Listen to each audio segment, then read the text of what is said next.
You wandered into the wrong ballroom, sweetheart. No, I was invited. Catering uses the service door, honey. Franklin, be kind. The poor thing is lost. What outfit are you with, exactly? Scout snipers, a while ago. You a sniper? A toast to the Lady Admiral. So go on. What rank? Higher than yours.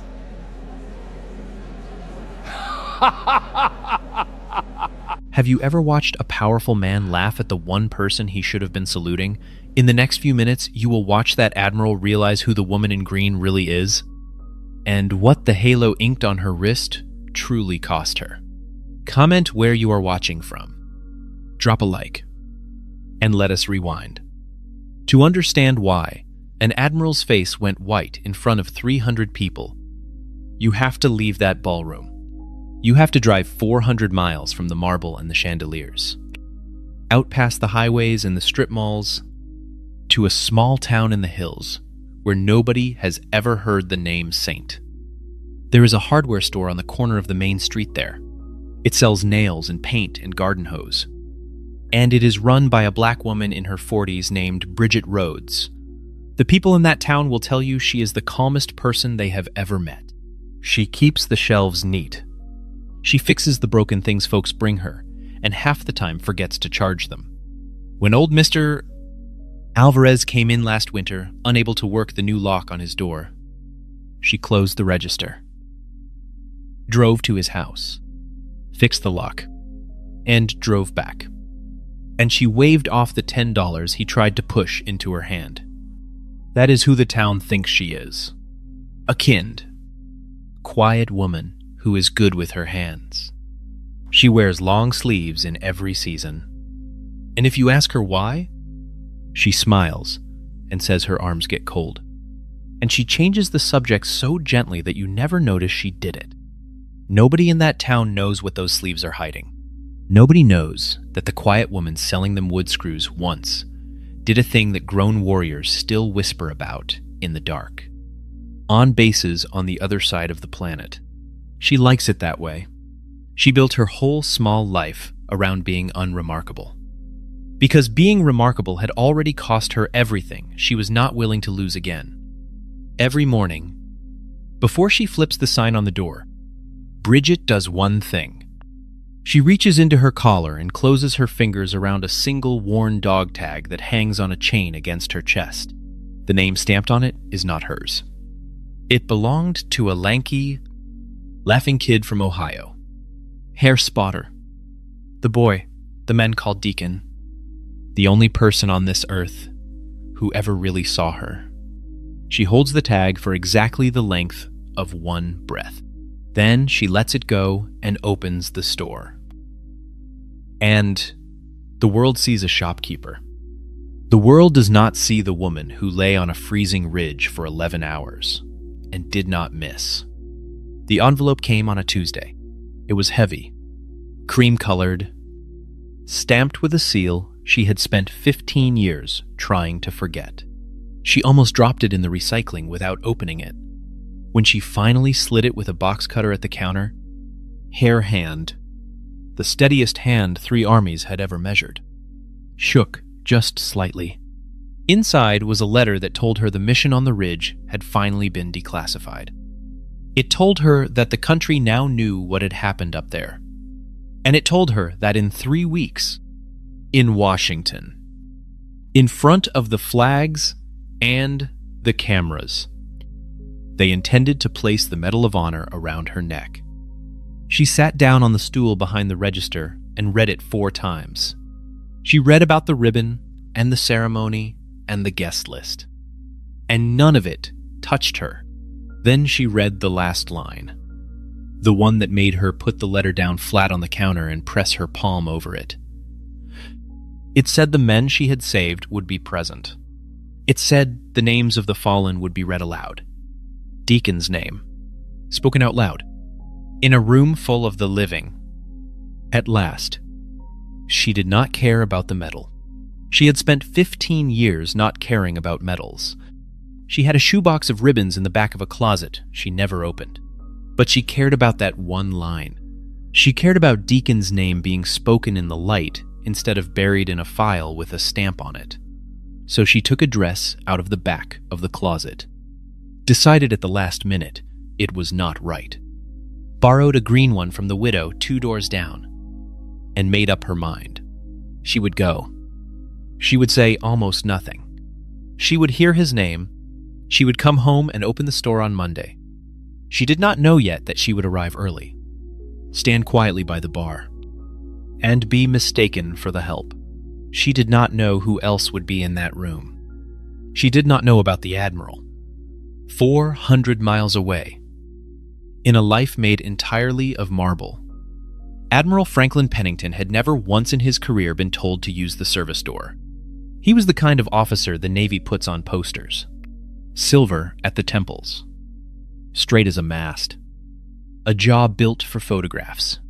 He had commanded task forces and shaken the hands of presidents. And this very month, his name was in front of the Senate for one of the highest posts a man in his uniform could ever hold. Everyone said the confirmation was a formality. Everyone said the 4th star was already engraved.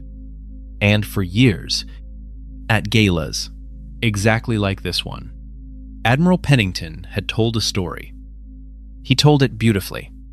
He told it about a ridge on the far side of the world, about a SEAL element pinned in a dry riverbed with the light dying and the radios full of static, about how the enemy had them cold, and how, somehow, out of the storm, an unseen shooter on a mountain, a mile and a half away, had cut the attackers down one impossible shot at a time until the boys could crawl out alive. He told it because one of those boys in the riverbed had been his own son. Sean. He told it as proof of the thing he loved most in the world, which was the legend of Franklin Pennington, father of a hero, leader of heroes, a man history was clearly building a pedestal for. He never told the part he did not know. He never told them who the shooter was. The mission had been buried so deep that even he, with all his stars, only ever heard the shooter's call sign. A strange, soft word the survivors spoke like a prayer. Sent. He would say it at the end of the story, swirling his drink. And the table would go quiet. And he would let the quiet sit there and warm him. In 15 years, it had never once occurred to Admiral Pennington to go looking for Saint. It had never occurred to him that the person who saved his son might be waiting somewhere in long sleeves, holding a dog tag that was not her own. The legend was useful exactly the way it was. Faceless and grand. A spotlight that happened to fall on him. So when he walked into that ballroom tonight, glowing, untouchable, 3 weeks from his 4th star, and saw an unfamiliar black woman standing alone by the bar in a green gown, he did not see a hero. He saw someone who did not belong in his room, and he decided, the way powerful men decide 100 small cruelties a day, that it would be amusing to remind her of that. He had told the story of Saint 100 times. He had never once imagined she would be standing 3 feet away, holding a glass of water, while he told her to find the service door. 15 years before the emerald gown, before the hardware store, before the long sleeves. There was a mountain with no name that mattered. In a valley, the maps barely bothered to label. It was the kind of place countries send their bravest children to, and then classify so thoroughly that the bravery never officially happened. Bridget Rhodes was a Marine Scout sniper then, and she was already something the older instructors did not have a word for. She did not shoot the way other people shoot. She shot the way other people breathe, without deciding to. Without effort, you could see wind, drop, the slow spin of the earth. The small lie, a mirage, tells you about distance. She solved all of it somewhere below thought. And the round went exactly where the math said it would. Every single time. Until the men around her stopped calling it skill and started calling it something closer to grace. There were instructors who volunteered to spot for her just so they could tell people, years later, that she had a spotter named Deacon. He was a lanky, freckled kid from Ohio who talked constantly and laughed at his own jokes and could read wind through a spotting scope like scripture. He was the only person on the planet who was not a little afraid of her. And because of that, he was the only person she loved.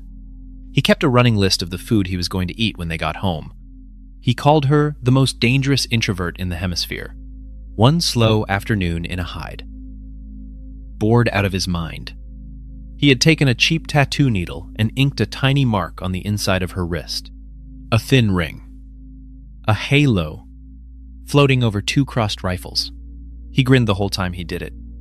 Every saint needs a halo, he told her. And you, Rhodes, are the patron saint of bad guys having a very bad day?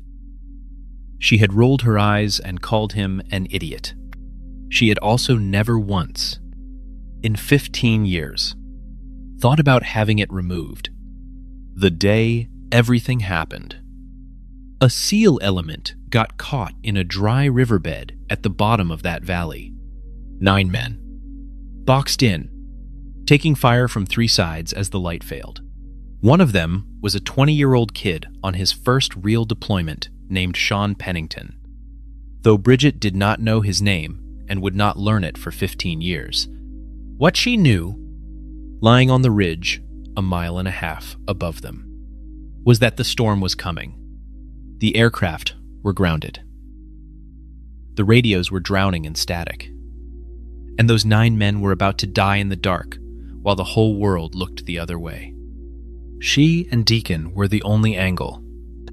2 people, 1 rifle, on a freezing shelf of rock, against a valley full of men who wanted those boys dead. So she went to work. There is no honest way to make what she did that night sound small.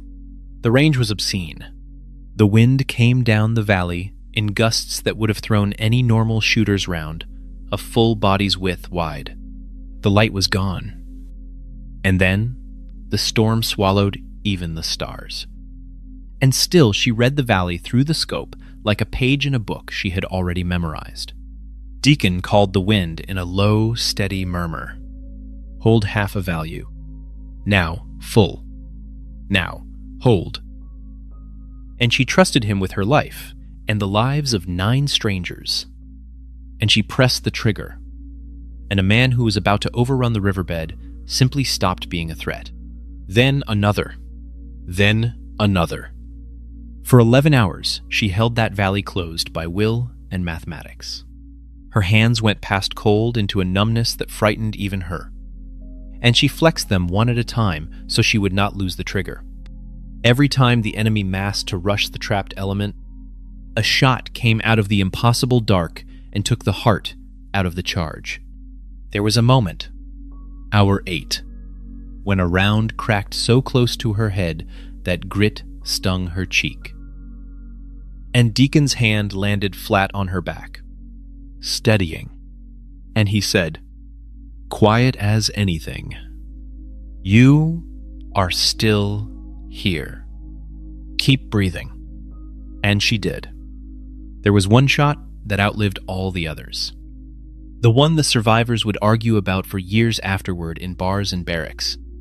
Because none of them could ever make the numbers work.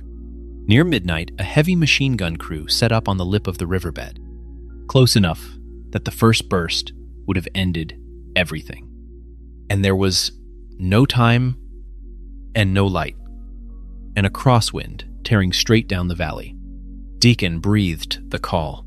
Bridget did not aim so much as decide. The gun never fired. The men in the wash heard the crack roll down the mountain a full second after the gunner fell. And one of them, a young man named Sean, put his face in the dirt and wept.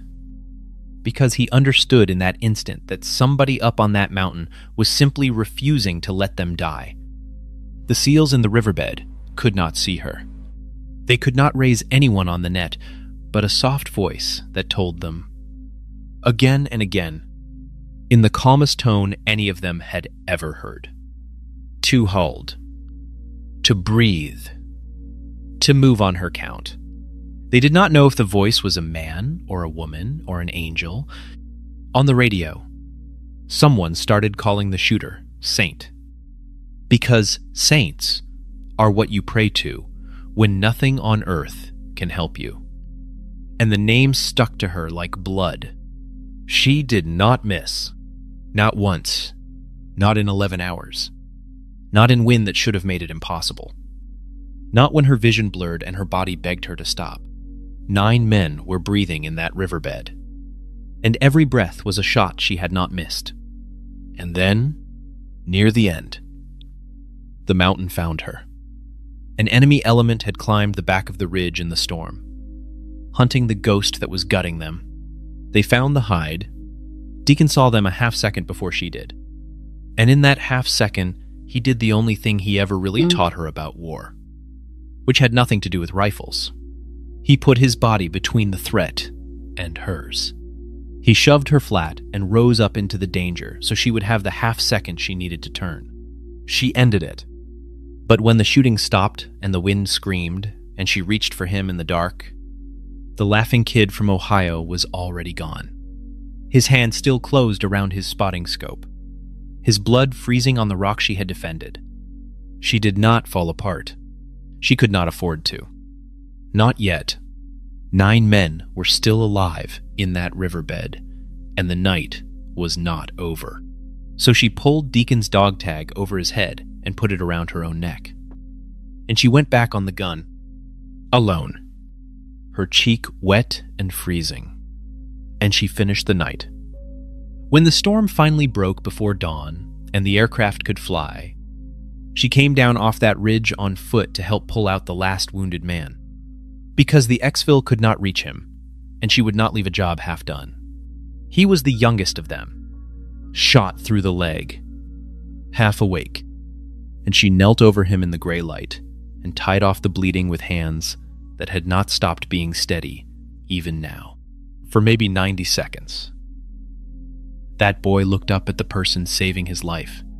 He was too far gone to hold her face, but he saw the wrist working the tourniquet, close and clear.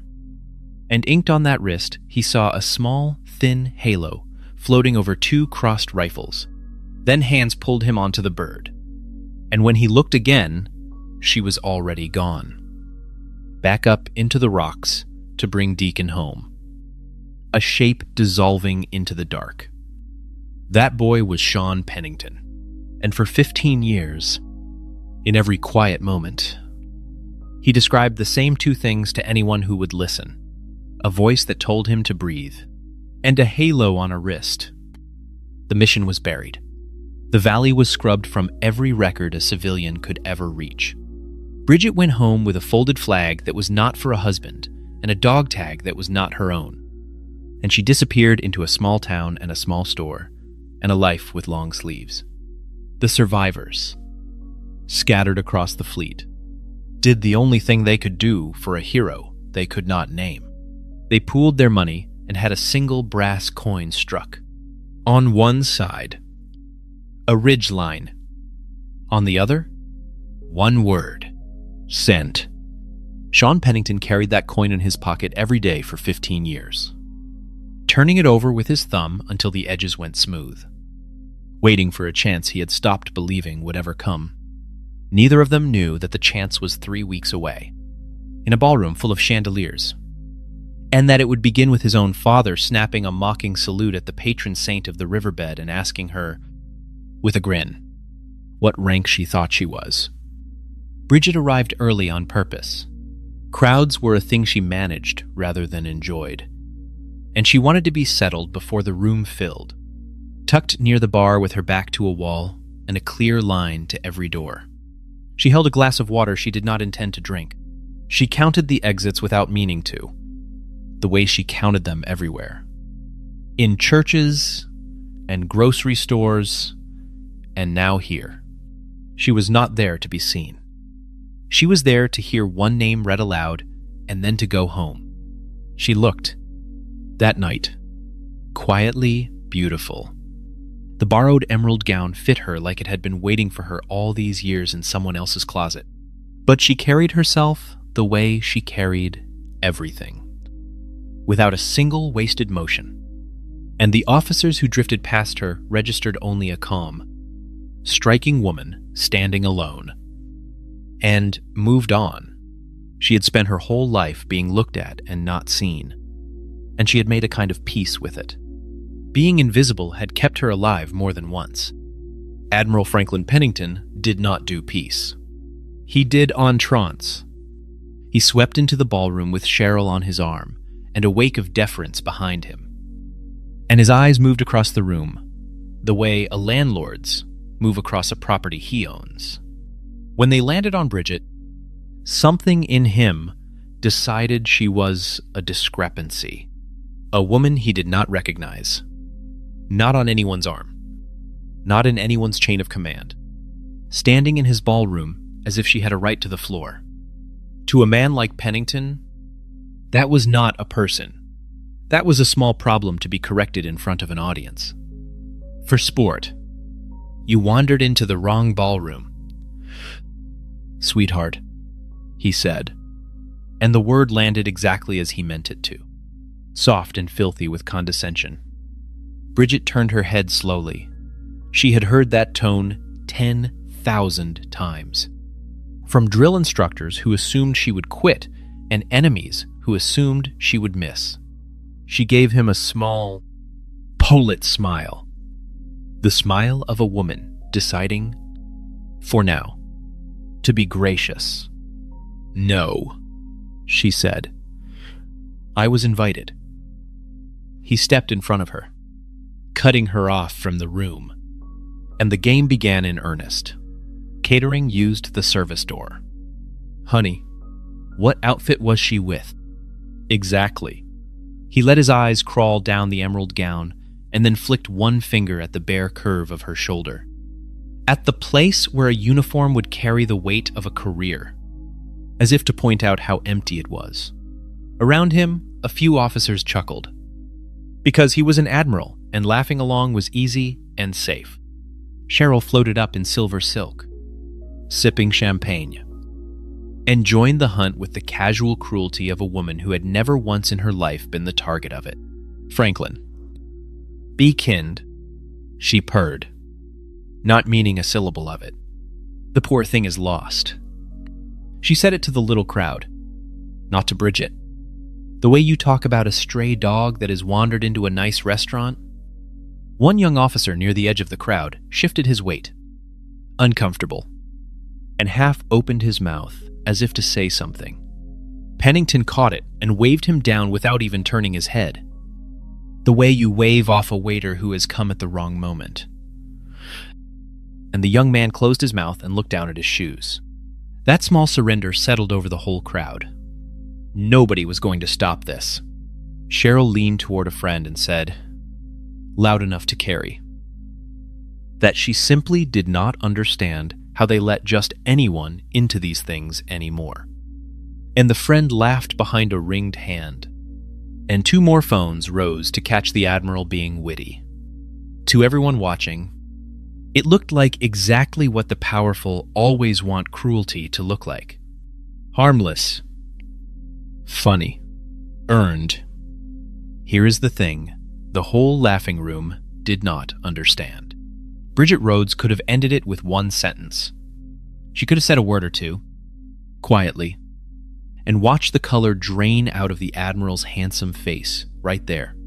She had ended far more dangerous men than him, with far less, but she was tired in a way none of them could imagine. Tired down in the marrow. And she had not driven 400 miles to win a fight with a peacock. She had come to hear Deacon's name. So she held still, and she let him talk. And she paid the toll the way people like her have always been made to pay it. With silence and a straight spine. Somewhere behind her ribs, the ridge stirred. The cold and the wind and Deacon's hand flat on her back. And she breathed it down the way she had trained herself to. And she stayed quiet. "Scout snipers," she said, when he demanded again what she could possibly have been a while ago. It was the truest, most understated thing a human being said in that building all night. He laughed out loud. "You, a sniper," he said it to the room. Not to her. And the room gave him the laugh he wanted. A phone came up at the edge of the crowd. Then a second one. Filming the fun. Because a laughing admiral is content. And content is currency. Emboldened. Pennington reached for the grand gesture. The thing that would make the story worth retelling at breakfast. He lifted his glass high. "A toast," he announced, to the Lady Admiral. And then he snapped his heels together and threw her a crisp, mocking salute, holding it, milking it, while the officers around him grinned and the phones drank it in. Not everyone was laughing. Along the wall, an older Marine in dress blues had gone very still, his eyes moving from the halo of laughter to the quiet woman at its center. A small frown, gathering near the doors. A senior enlisted man with 30 years on his sleeve had set his jaw to stone and folded his arms. They did not yet know who she was.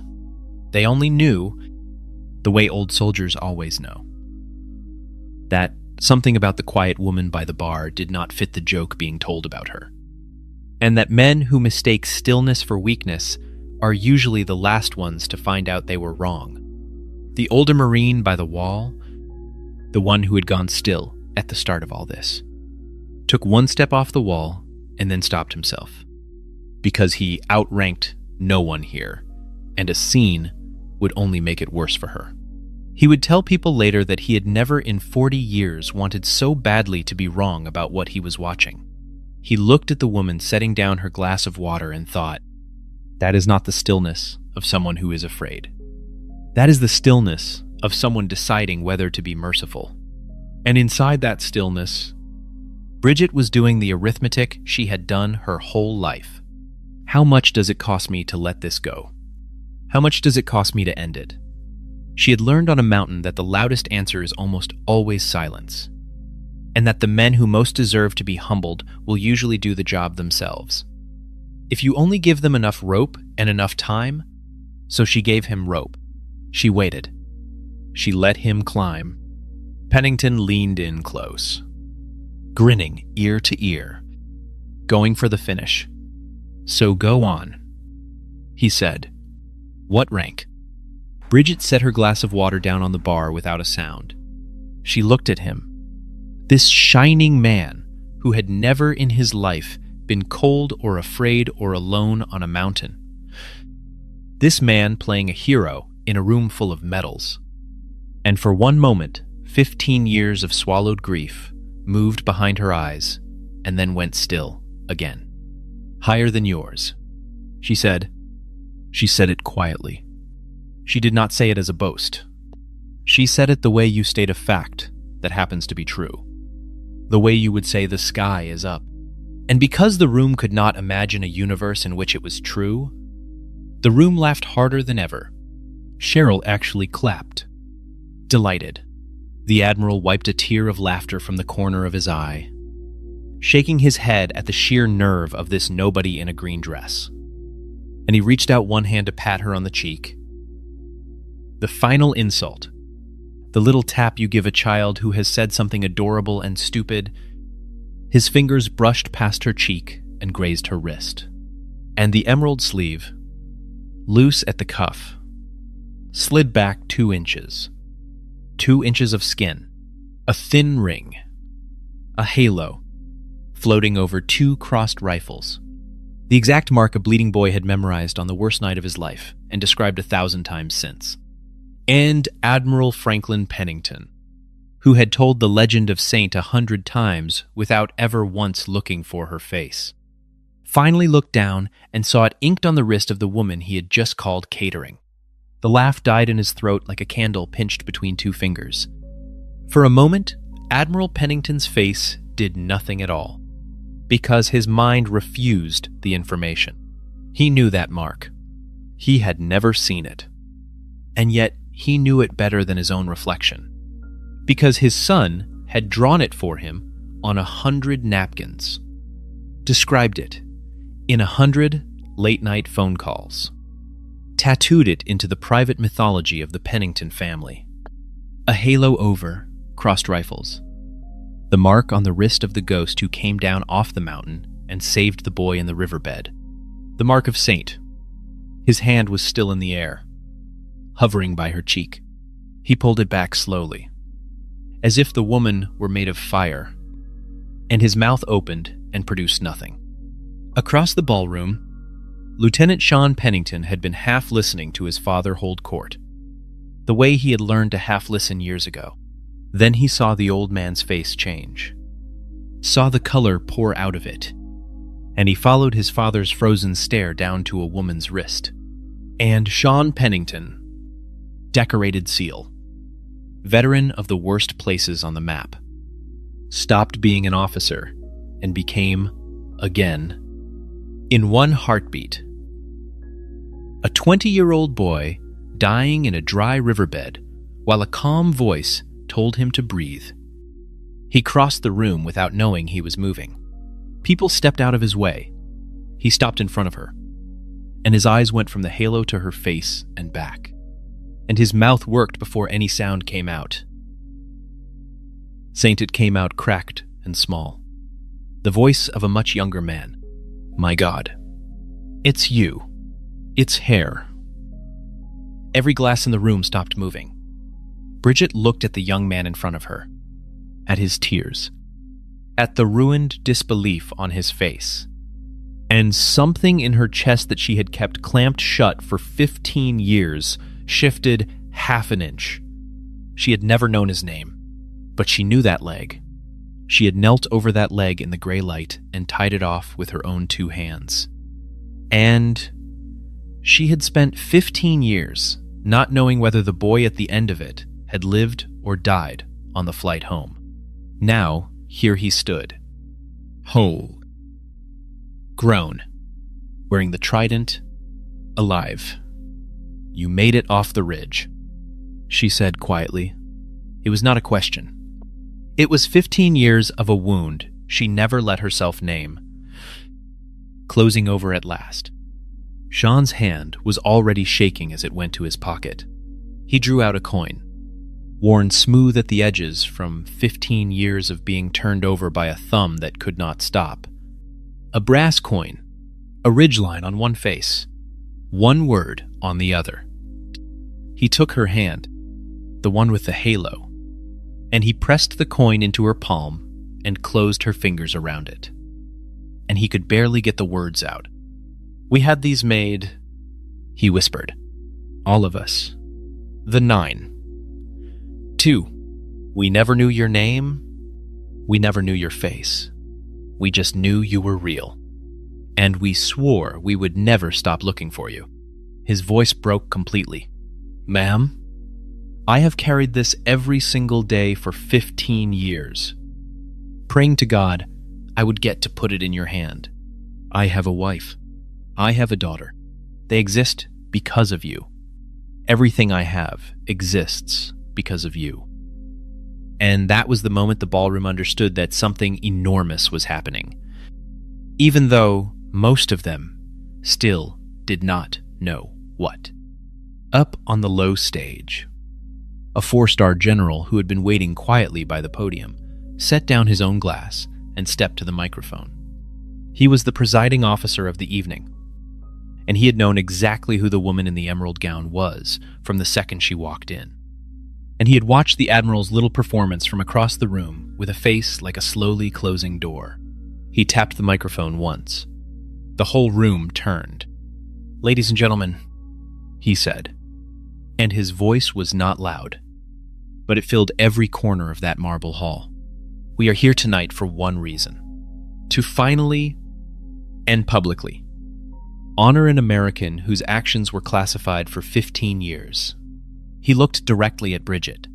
Tonight, this nation awards the Medal of Honor to a Marine Scout sniper who held a ridge alone, through a storm, for 11 hours, and brought 9 trapped SEALs home alive.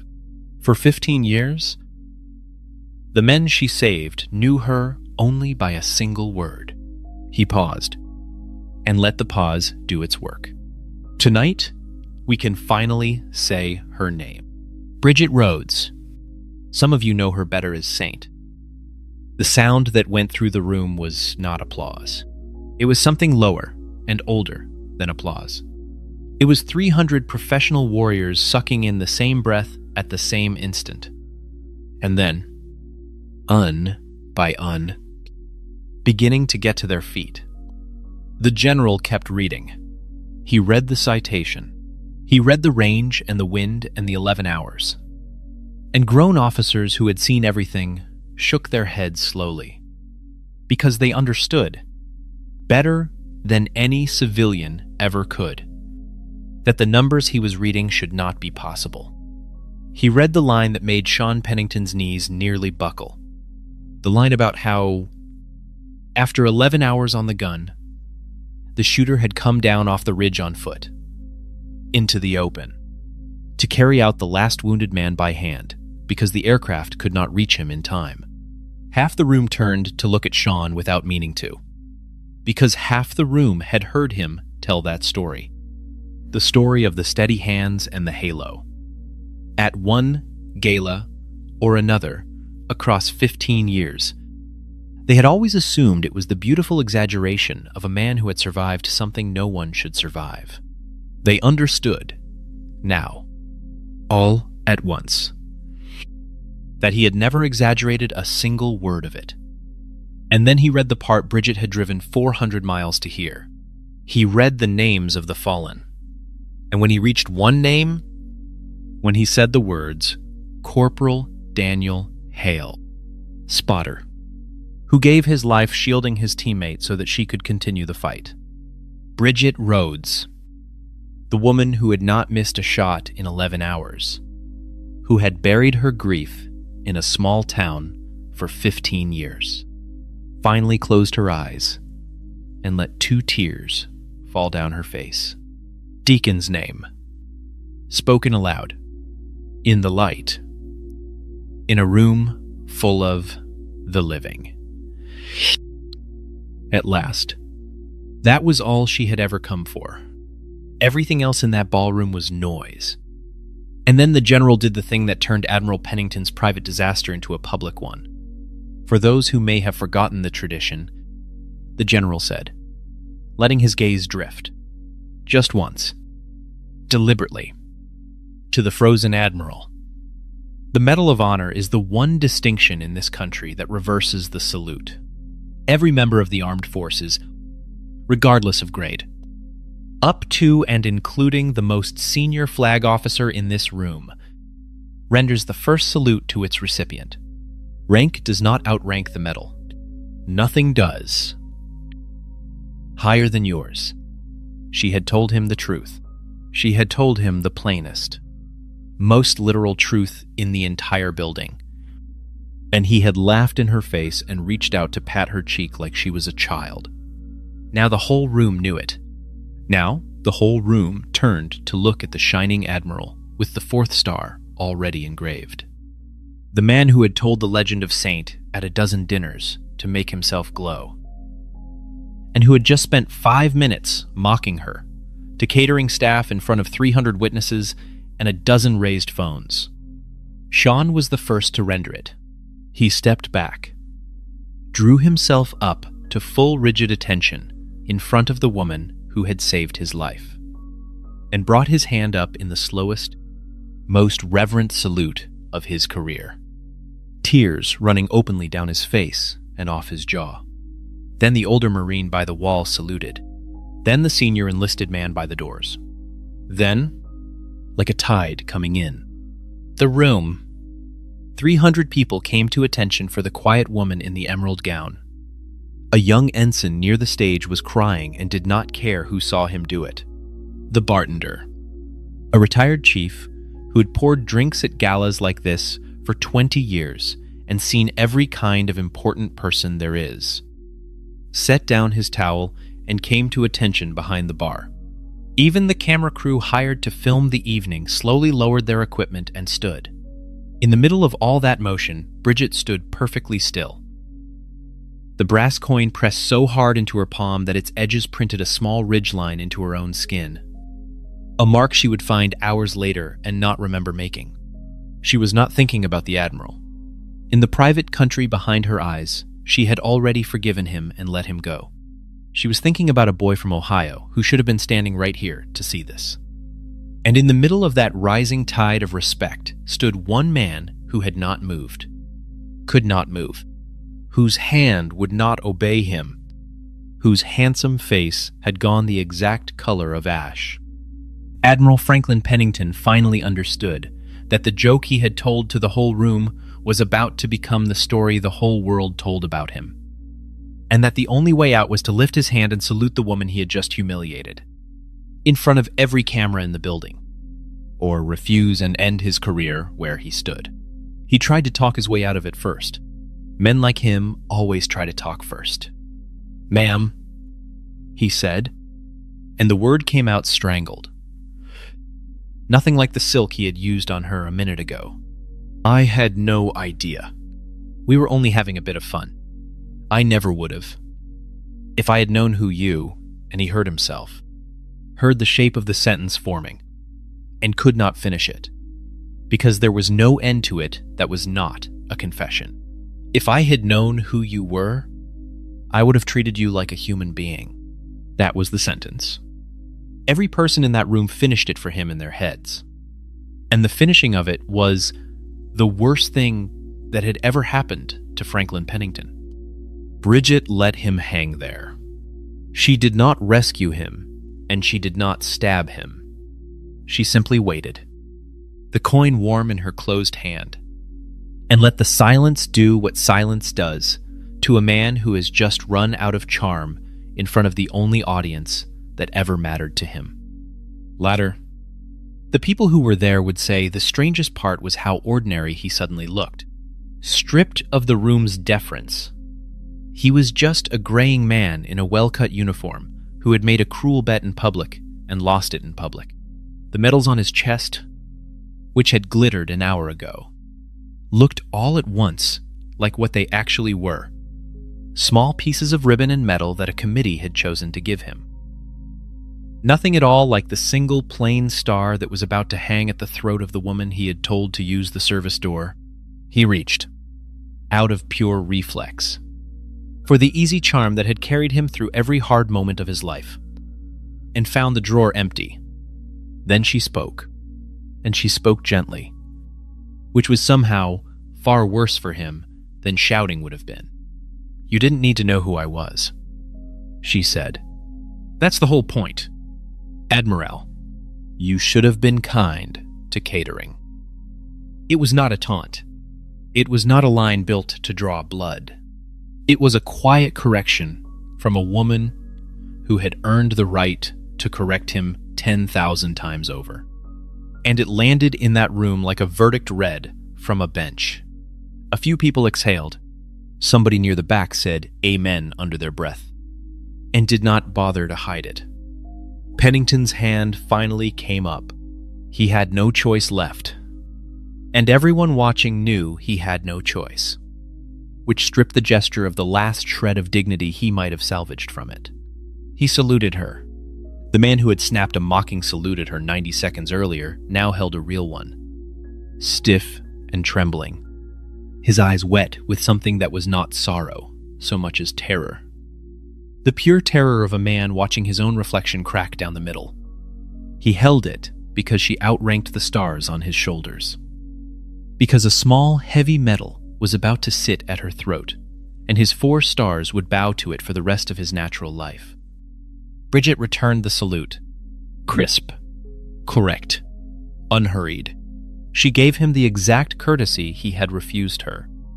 And in giving it, she made the difference between the two of them, a thing that no one in that room would ever be able to unsee. That was the whole of her revenge. She was simply, visibly, the better person. And she let 300 witnesses do the math. Beside him, his wife had already begun to leave him, though she had not yet moved a single step. Cheryl Pennington had spent the evening laughing at the woman in green. She had clapped her manicured hands. And now she stood next to her husband with the fixed, bright, panicking smile of a woman who has just watched her entire investment catch fire in public. She was not thinking about the hero. She was not thinking about the 9 men or the Ridge or Daniel Hale. She was thinking about the cameras, about the confirmation, about the galas next season, and whether she would still be seated at the good tables or quietly moved to the bad ones. Slowly, deliberately, she unhooked her hand from Franklin's arm and took one small step sideways, opening a gap of cold air between herself and the man she had married for exactly the future that was now dissolving in front of 300 phones. He noticed. Of course he noticed. It was the loneliest step anyone took all night. And it was taken by the person standing closest to him. The presiding general was still watching from the stage. And his face had already made a decision that would be formalized in careful memos over the following week. There is a phrase in the culture Pennington had lived inside his entire life. Conduct unbecoming. Everyone in that ballroom heard those 2 words clearly without anyone speaking them aloud. A man 3 weeks from the second highest post in his service had, on camera, mocked and belittled a Medal of Honor recipient he mistook for the help. There was no version of the confirmation hearing that survived that footage. There was no committee on earth that would put a 4th star on that shoulder now. The engraver could put down his tools. By morning, the clip would have a name of its own online. A short and ugly title that would follow him into every room for the rest of his life. By noon, a spokesman would be drafting the first careful sentence of a statement that no one would believe. But that was tomorrow. Tonight, he only had to stand in the wreckage of the room he had ruled an hour ago and feel the deference drain out of it, person by person, like water out of a cracked glass. His aide, a sharp young officer who had hitched his own career to the Admiral's rising star, was already checking his watch and beginning, somewhere behind his eyes, the quiet work of pretending he had always found the man a little distasteful. Not one person in that room was on his side anymore. And he knew it. But the deepest cut of the whole night did not come from the general, or the cameras, or the wife peeling herself away from his side. It came from his own son. Sean had not left Bridget's side. He stood a half step behind her now, positioned without thinking in the ancient posture of a man guarding something precious. And when his father finally looked at him with the desperate, silent plea of a parent begging a child to make it all stop, Sean simply shook his head. His voice, when it came, was quiet enough that only the closest people heard it, and that made it carry further than any shout. I have carried her coin for 15 years. Dad, Sean said, you told her story at dinner parties to make people admire you. And when she walked into your room, you called her catering and told her to use the service door. He swallowed hard. I have wanted to find her my whole adult life, just so I could say thank you to her face. You found her in 10 seconds. And you used her for a laugh. He shook his head again. Slow. I don't know who you are. Franklin Pennington had commanded fleets. He had been received by presidents. And now he stood in the center of a ballroom he had walked into like a king an hour ago. And he had nothing. No rank that counted in this room. No wife on his arm. No son at his side. No story left that made him the hero of it. Only 300 witnesses and one small polished truth in a green dress who had beaten him without ever once raising her voice. He had spent his whole life making sure he was the most important man in every room he entered. And it had taken one quiet woman, one Hallow,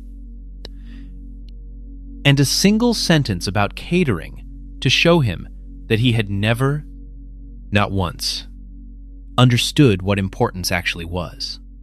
They gave her the medal that night the way it was always meant to be given, in front of the flags, with the citation read slowly so that every word had room to land. When the general lifted the pale blue ribbon over her head and settled the small heavy star against the emerald gown, Bridget Rhodes did not stand taller or prouder. She stood exactly as she had stood by the bar an hour before. Calm. Contained. A woman who had already carried far heavier things than a medal against that same chest. Then they asked her to say something, and the room that had laughed at her went so quiet you could hear the chandeliers hum. "I'm not going to talk about the Ridge," she said. "The men who were there already know. And the ones who weren't don't need the details to understand it. I'll only say this. I did not hold that mountain alone. A boy from Ohio named Daniel Hale held it with me. And he is the reason 9 men came home. And he did not. And every good thing I have been given since that night belongs partly to him." She let that sit in the silence. People spent this evening surprised that someone like me could be someone like this. I have spent my whole life watching people decide who I am by what I have on. A uniform, a green dress, an apron. So here is the only thing I know for certain after all of it. The person you look right through in the room, the one you wave toward the service door, the one you decide is nobody worth your time. That is very often the exact person holding the line that you are standing safely behind. Be kind to the people you have decided are beneath you. You are almost never standing as high up as you think you are. She did not look at the Admiral when she said it. She did not have to. Nobody in that room would ever forget who the sentence was for. In the weeks that followed, the story went where such stories go now. Everywhere. All at once, the footage of a beaming admiral mocking a Medal of Honor recipient he had mistaken for catering, and then being forced to salute her while his own son wept openly beside her, became the kind of thing the whole country watched and argued about over dinner. Admiral Franklin Pennington's name was quietly withdrawn from consideration for the post everyone had sworn was already his. There was a review. There was a statement full of the word regret. There was, in the end, an early retirement dressed up in language designed to sound like a choice. The 4th star was never engraved. Cheryl did not stay for the part where the invitations stopped coming. She was gone by spring, and the grand house went on the market. And the man who had once walked into every room like a king learned what it was to walk into a room and watch it go quiet, for reasons that had nothing at all to do with awe. Bridget did not celebrate any of it. That was never what she had come for. What she did was drive to a small house in Ohio where a gray-haired woman still kept a bedroom exactly the way her son had left it 15 years before. Bridget sat at that woman's kitchen table for a long afternoon and told her, in detail, for the very first time, exactly what Daniel had done on the Ridge, how he had read the wind like scripture, how he had kept a running list of the meals he was going to eat when he got home, how he had put his body between the danger and hers without a heartbeat of hesitation, and died a spotter's death, watching over someone else to the last. And then Bridget took the worn brass coin that Sean had pressed into her palm, the one the 9 men had carried for 15 years, and she closed it into the mother's hands. "They made this for the person your son saved," she said, "so it belongs with the person who made him." She started something with his name on it, the Hale Fund, for the families of the men and women who serve in the quiet places and come home to nothing, or do not come home at all. In its first year, the Hale Fund put the daughter of a fallen reconnaissance Marine through her first year of college. paid off the medical debt of a spotter who came home in pieces the country never bothered to count, and quietly covered a funeral for a family that could not afford to bury their own son. None of it ever made the news. Bridget preferred it exactly that way.